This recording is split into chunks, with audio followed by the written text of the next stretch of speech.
This video is designed to help you start a mushroom business. At the end of the video, you'll find a valuable gift.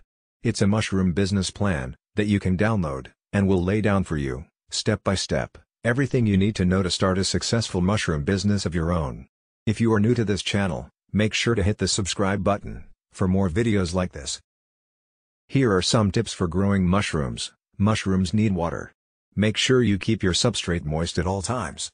The right temperature is also necessary. If the substrate gets too hot, your mycelium could overheat. Make sure to have good airflow. If the mycelium gets no oxygen, it will die. The post-harvest process is also very important. You must take care to store mushrooms properly until they are ready for sale or consumption.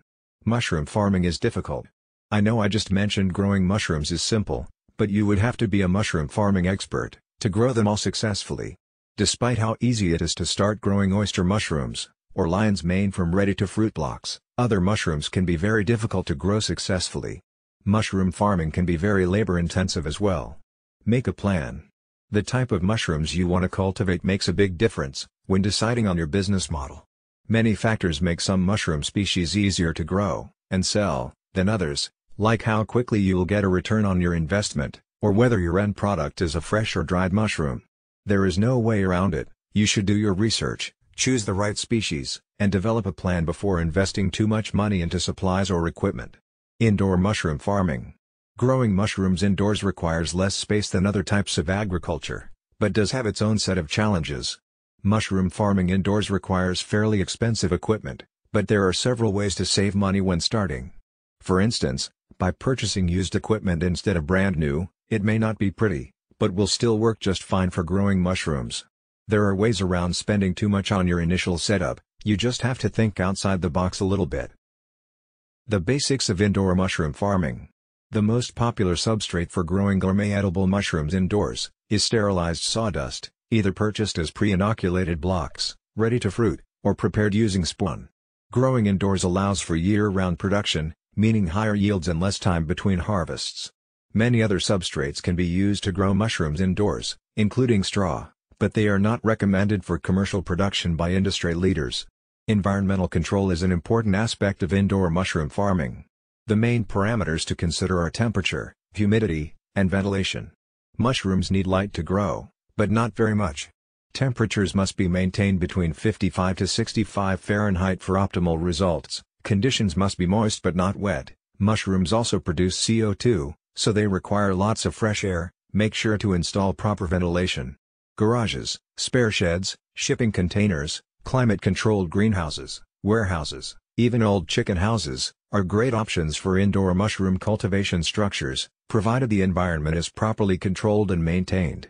Outdoor, seasonal mushroom farming. If you choose to go the outdoor route, growing on logs is your best option.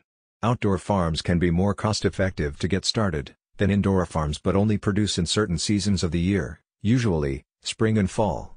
Growing mushrooms this way also requires a larger space and longer initial time investment. Logs require a lengthy spawn run, the time it takes the mycelium to colonize the log, sometimes continuing for up to a year, before fruiting. Nevertheless, growing on logs is a fun and easy project, anyone can do. Logs inoculated with mycelium can be purchased from a supplier, and placed in your backyard or on wooded property, or you can inoculate them yourself. You just have to drill holes in the logs, and stuff them with spawn, then wait for the mycelium to grow. Inoculating logs. The logs must be fresh cut and disease-free, then you drill rows of holes about an inch deep using a power drill, spaced about 6 inches apart. Insert the spawn into each hole using an inoculation tool, or if using plug spawn, tap in gently to make sure it is fully seated. Seal the holes with hot wax to prevent contamination and hold in moisture. Taking care of your logs. It is important to keep an eye on moisture levels while growing mushrooms outdoors. If the logs get too wet, the mycelium will drown, and fruit bodies won't develop. If they get too dry, mushroom growth will be inhibited and the mycelium dies. Growing mushrooms outdoors requires patience but is fun and rewarding if you have the time. Final thoughts. Mushrooms are a tasty, healthy, and sustainable crop to grow. The number of available products under the umbrella of mushrooms has increased exponentially in recent years. The demand for gourmet and exotic food has continued to increase, and there is a growing interest in extremely unique and high-quality food products. There is an increasing trend of consumers demanding locally sourced food products as well, which puts small mushroom farms in a prime position to take advantage of this growing market. The next part of the video is not specific to a mushroom business. Nevertheless, this knowledge is essential for success in the mushroom business, as well as in any other business. Ignore it at your own peril. Operating a successful mushroom business will depend on the following 4 conventions. 1. A practical plan, with a solid foundation. 2. Dedication, and willingness to sacrifice, to reach your goal. 3. Technical skills. 4. Basic knowledge of management, finance, record keeping and market analysis. As a new owner, you will need to master these skills and techniques if your business is to be successful. Finding a niche. Small businesses range in size from a manufacturer, with many employees, and millions of dollars in equipment, to the lone window washer, with a bucket and a sponge. Obviously, the knowledge and skills, required for these two extremes, are far apart, but for success they have one thing in common. Each has found a business niche, and is filling it. The most critical problems you will face, in your early planning, will be to find your niche, and determine the feasibility of your idea. Get into the right business at the right time, is very good advice, but following that advice, may be difficult. Many entrepreneurs plunge into a business venture, so blinded by the dream, that they fail to thoroughly evaluate its potential. Is your business idea feasible? Before you invest time, effort, and money, the following exercise will help you separate sound ideas from those bearing a high potential for failure. Identify and briefly describe the business you plan to start. Identify the product or service you plan to sell. Answering yes to any of the following 3 questions means you are on the right track. A negative answer to all of them means the road ahead could be rough. 1. Does your product or service satisfy an unfilled need? 2. Will your product or service serve an existing market in which demand exceeds supply? 3. Will your product or service be competitive based on its quality, selection, price, or location? Market analysis. For a small business to be successful, the owner must know the market. To learn the market, you must analyze it, a process that takes time and effort. You don't have to be a trained statistician to analyze the marketplace, nor does the analysis have to be costly. Analyzing the market is a way to gather facts about potential customers, and to determine the demand for your product or service. The more information you gather, the greater your chances of capturing a segment of the market. Know the market before investing your time and money in any business venture. The following questions will help you collect the information necessary to analyze your market, and determine if your product or service will sell. This brief exercise will give you a good idea of the kind of market planning you need to do. An answer of no to any of the questions indicates a weakness in your plan, so do your research until you can answer each question with a yes. 1. Do you know who your customers will be? 2. Do you understand their needs and desires? 3. Do you know where they live? 4. Will you be offering the kind of products or services that they will buy? 5. Will your prices be competitive in quality and value? 6. Will your promotional program be effective? 7. Do you understand how your business compares with your competitors? 8.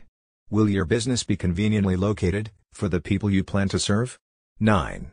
Will there be adequate parking facilities for the people you plan to serve? Planning your startup.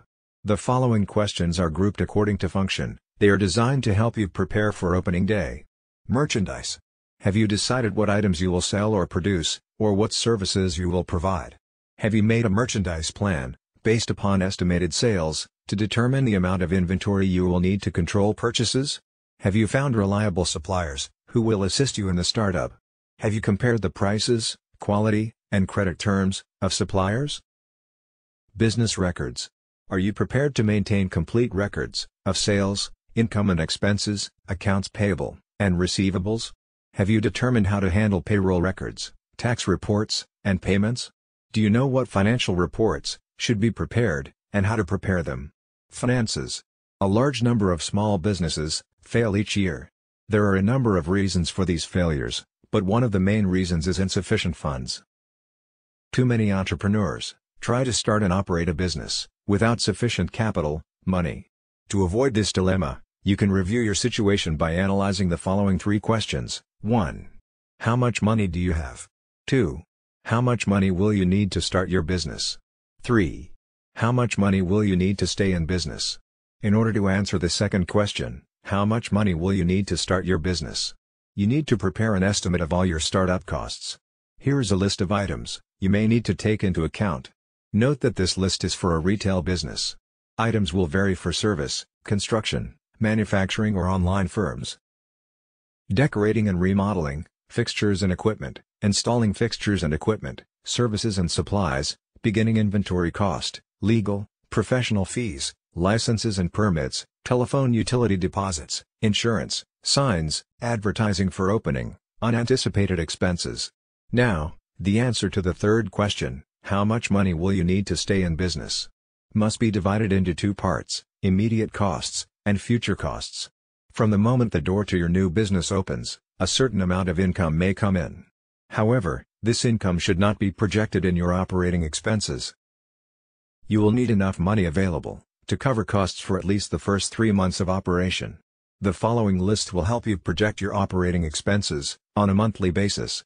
Typical expenses for 1 month may include your living costs, employee wages, rent, advertising, supplies, utilities, insurance, taxes, maintenance, delivery, transportation, miscellaneous. Now sum up the total estimated monthly expenses, and multiply it by 3. This is the amount of cash you will need to cover operating expenses for 3 months. Deposit this amount in a savings account before opening your business. Use it only for those purposes listed in the above list, because this money will ensure that you will be able to continue in business during the crucial early stages. By adding the total startup costs to the total expenses for 3 months, you can learn what the estimated costs will be to start and operate your business for 3 months. By subtracting the totals of the lists from the cash available, you can determine the amount of additional financing you may need, if any. Now you will need to estimate your operating expenses for the first year after startup. The first step in determining your annual expenses is to estimate your sales volume, month by month. Next, determine the cost of sales. You may want to use a spreadsheet to do this. After startup, the primary source of revenue in your business will be from sales, but your sales will vary from month to month because of seasonal patterns and other factors. It is important to determine if your monthly sales will produce enough income to pay each month's bills. An estimated cash flow projection will show if the monthly cash balance is going to be subject to such factors as the following: failure to recognize seasonal trends, excessive cash taken from the business for living expenses, too rapid expansion, and slow collection of accounts if credit is extended to customers. Conclusion: if you have carefully answered all the questions in this video, you have seriously thought about your goal. However, there may be some things you may feel you need to know more about. Owning and running a mushroom business is a continuous learning process. Research your idea, and do as much as you can, yourself, but don't hesitate to seek help from people who can tell you what you need to know. As we conclude this video, it's time you get your free mushroom business plan gift. Go to the description below this video to get it now. It is completely free, no strings attached. Thanks for watching. If you enjoyed this video, please like and hit the subscribe button for more videos like this.